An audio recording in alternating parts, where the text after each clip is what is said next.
السلام علیکم ورحمۃ اللہ وبرکاتہ۔ میرے بھائیوں، دوستوں، بزرگوں، اللہ اور اس کے رسول کا پیغام لے کر آئے ہو۔ اس پیغام کو سننا، اس پر عمل کرنا اور دوسروں تک پہنچانا ہم سب کی ذمہ داری، اور یہ ذمہ داری ہمارے باپ نے ہم پر نہیں لگائی، کسی عالم دین نے ہم پر نہیں لگائی، کسی مفتی نے ہم پر نہیں لگائی۔ یہ ذمہ داری اللہ رب العزت نے ہم سب پر لگائی ہے۔ اللہ تعالیٰ قرآن پاک میں فرما رہا ہے، جس کا مفہوم ہے، اے امت محمدیہ، تم افضل امت، تم بہترین امت، تمہیں بھیجا گیا۔ کس کے لیے بھیجا گیا؟ لوگوں کی نفع رسانی کے لیے۔ تم بڑی باتوں کا حکم کرتے ہو، بری باتوں سے منع کرتے ہو، اور ایک اللہ پر ایمان رکھتے ہو۔ الحمدللہ سب کون ہے بھائی ادھر؟ الحمدللہ سب کون ہے ادھر؟ الحمدللہ ہم سب مسلمان، ہم سب نے عظیم و شان کلمہ پڑھا، لا الہ الا اللہ محمد رسول اللہ۔ اس کلمے کے اندر ہماری روح نے عالم ارواح کے اندر اللہ سے اقرار کیا تھا، وعدہ کیا تھا کہ اللہ ہم دنیا میں جائیں گے، آپ کے حکم کو مانیں گے، آپ کے نبی کے طریقوں کے اوپر زندگیوں کو گزاریں گے۔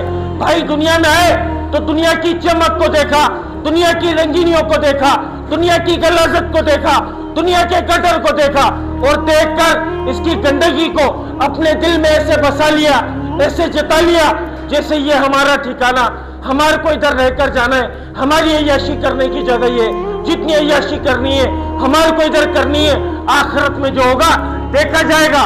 حدیث پاک میں کیا رہا ہے؟ آپ صلی اللہ علیہ وسلم فرماتے ہیں، جس کا مفہوم ہے کہ دنیا مسلمانوں کے لیے قید خانہ ہے، تو میرے بھائی اللہ کے واسطے مان لو، ہم عیاشی کرنے کے لیے پیدا نہیں ہوئے، ہم عیاشی والی زندگی گزارنے کے لیے پیدا نہیں ہوئے۔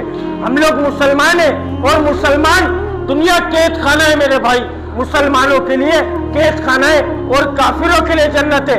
نعوذ باللہ، کافروں کے ساتھ ساتھ ہم لوگ اس کو اپنی عیاشی کا اڈا، اپنی جنت سمجھ بیٹھے۔ میرے بھائی یہ غلطی نہیں کرو، یہ ہمارا ٹھکانہ نہیں ہے، دنیا ہمارا ٹھکانہ نہیں ہے، ہمارا ٹھکانہ وہ آخرت کا گھر ہے۔ وہ اللہ نے ہمارا ٹھکانہ ایسا اعلیٰ درجے کا تیار کر رکھا ہوا ہے، کس کے لیے؟ اپنے برگزیدہ بندوں کے لیے۔ اللہ تعالیٰ قرآن پاک میں فرما رہا ہے، جس کا مفہوم ہے کہ میں نے اپنے برگزیدہ بندوں کے لیے ایسی آنکھوں کی ٹھنڈک کا سامان تیار کر رکھا، جو نہ کسی آنکھ نے دیکھا، نہ کسی کان نے سنا، نہ کسی کے دل کے اوپر اس کا گمان گزرا۔ تو میرے بھائی ہمارا ٹھکانہ وہ ہے۔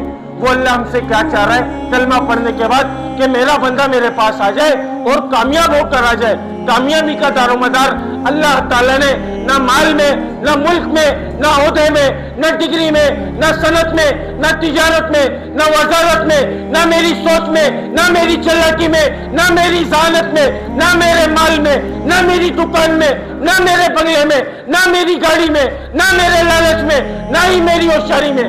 خدا کی قسم، خدا کی قسم، خدا کی قسم، کسی چیز میں کامیابی کا دار و مدار نہیں ہے۔ کامیابی کا جو دار و مدار وہ رسول اللہ صلی اللہ علیہ وسلم کے مبارک طریقے، مبارک عمل، جو اس کے اوپر زندگی گزارے گا، یہ بات قسم کھا کے کہی جا سکتی ہے، وہ انسان، وہ شخص کامیاب ہوگا جو اس سے ہٹ کر زندگی گزارے گا۔ دنیا میں بھی ناکام ہوگا، ذلیل ہوگا، برباد ہوگا، آخرت میں بھی ناکام ہوگا۔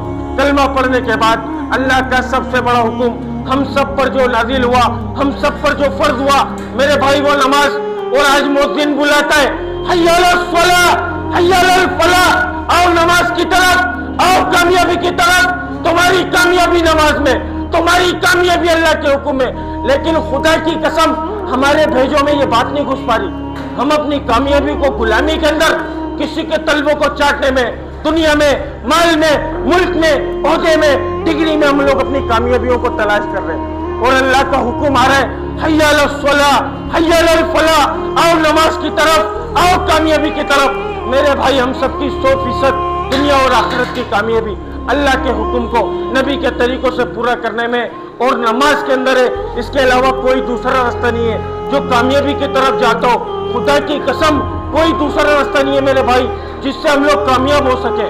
اس بات کو بتانے، اس بات کو سمجھانے نبی آیا کرتے تھے۔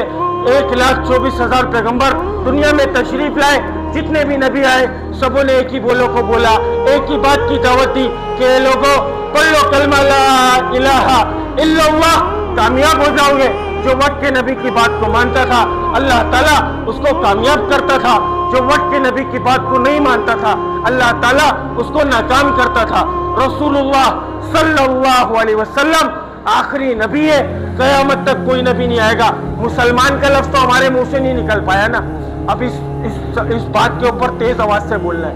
حضور صلی اللہ علیہ وسلم آخری نبی ہے، قیامت تک کوئی نبی نہیں آئے گا۔ قیامت تک کوئی نبی آئے گا بھائی، قیامت تک کوئی نبی آئے گا، قیامت تک کوئی نبی آئے گا۔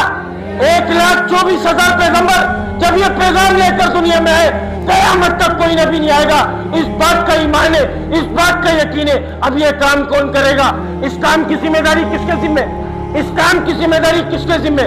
عالم دین کی ذمہ داری، یا کسی مفتی کی ذمہ داری، یا میرے باپ کی ذمہ داری، یا تمہارے باپوں کی ذمہ داری، یا کسی عالم دین کی ذمہ داری؟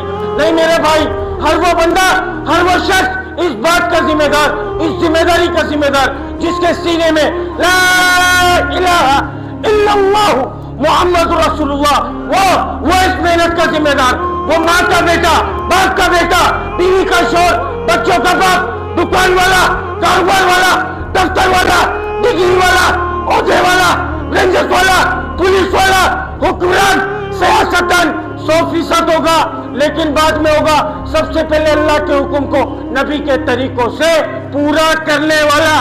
اللہ کے واسطے مان لو میرے بھائی، ہم سب کی کامیابی اللہ کے حکم میں، اس اللہ کی طرف، اس آخرت کی طرف دوڑ لگا لو میرے بھائی۔ دنیا ہمارا ٹھکانہ نہیں ہے، دنیا صرف ایک مسافر خانہ ہے۔ ادھر ایسے رہو جیسے مسافر ایک سفر سے دوسرے سفر پہ جاتا ہے میرے بھائی۔ اس کو اپنی عیاشی کا اڈا، اس کو اپنی جنت نہیں سمجھو میرے بھائی۔ جس نے اس سے دل لگایا میرے بھائی وہ ذلیل رسوا رہے گا میرے بھائی۔ جس نے اس اللہ سے دل لگا لیا، اس آخرت سے دل لگا لیا، اس نبی صلی اللہ علیہ وسلم سے دل لگا لیا، ان کی سنتوں کو اپنا لیا، خدا کی قسم وہ کامیاب ہو جائے گا۔ اسی پیغام کو پھیلانے کی محنت کر رہے ہیں، کیونکہ ناچنا گانا ہم لوگوں کی وجہ سے ہم ہوا، بے حیائی ہم لوگوں کی وجہ سے ہم ہوئی، فحاشی ہم لوگوں کی وجہ سے ہم ہوتی گئی، ہماری گھر کی مستورات کے پردے ہم لوگوں کی وجہ سے اترتے گئے، کیونکہ جس چیز کا اللہ کا حکم آ رہا ہے اس چیز کو ہم لوگ نہیں مان رہے، جس چیز کا فیشن آ رہا ہے اس چیز کو ہم لوگ مان رہے۔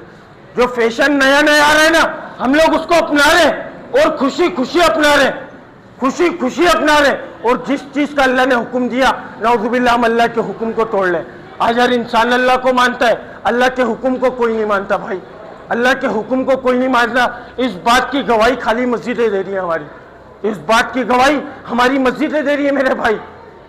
اور حضور پاک صلی اللہ علیہ وسلم کو سب مانتے ہیں، آپ کی سنت کو کوئی نہیں اپنانا چاہ رہا، قرآن پاک کو سب مانتے ہیں لیکن قرآن کی کوئی نہیں ماننا چاہ رہا۔ قرآن میں اللہ کا حکم آ رہا ہے کہ اپنی عورتوں کو پردے کا حکم کرو، اپنی عورتوں کو پردے کرواؤ۔ آج ہماری عورتوں کے پردے اتارنے والے ہم لوگ بیٹھے میں ادھر۔ اللہ کے واسطے میرے بھائی اس اللہ کے عذاب سے ڈر جاؤ۔ اس نے رسی کو کھینچا، خدا کی قسم ہم نہیں چھڑا سکتے میرے بھائی، اس کی پکڑ سے کوئی نہیں بچ سکتا میرے بھائی۔ تو بہترین شخص وہ ہے جو موت سے پہلے موت کی تیاری کر لے، اور کامیاب انسان وہ ہے جو جہنم سے بچایا جائے گا اور جنت میں داخل کرا جائے گا۔ اسی پیغام کو آپ لوگوں تک لے کر آیا تھا، نہ کوئی عالم ہوں نہ کوئی مفتی ہوں بھائی، سیکھنے والا ہوں۔ اللہ تعالی ہم سب کو سیکھنے کی توفیق عطا فرما دے، اور اس دنیا کے نشوں سے نکال کر حی علی الصلاۃ حی علی الفلاح کی کامیابی کو پہچاننے والا بنا دے۔ خدا کی قسم ہر وہ انسان نشے کے اندر ہے، ہر وہ شخص نشے کے اندر ہے جس کے کان کے اندر حی علی الصلاۃ حی علی الفلاح کی آواز آئی اور وہ اٹھ کر مسجد کو نہیں گیا، وہ نشے کے اندر ہے بھائی۔ تو اللہ کے واسطے اپنے نشوں کو توڑو، اپنے نشوں سے جاگو، اپنے نشوں سے باہر آ کر اللہ کے حکم کو نبی کے طریقوں سے پورا کرنے والے بن جاؤ۔ السلام علیکم ورحمۃ اللہ وبرکاتہ۔ اللہ تعالی ہم سب کو عمل کی توفیق عطا فرما دے۔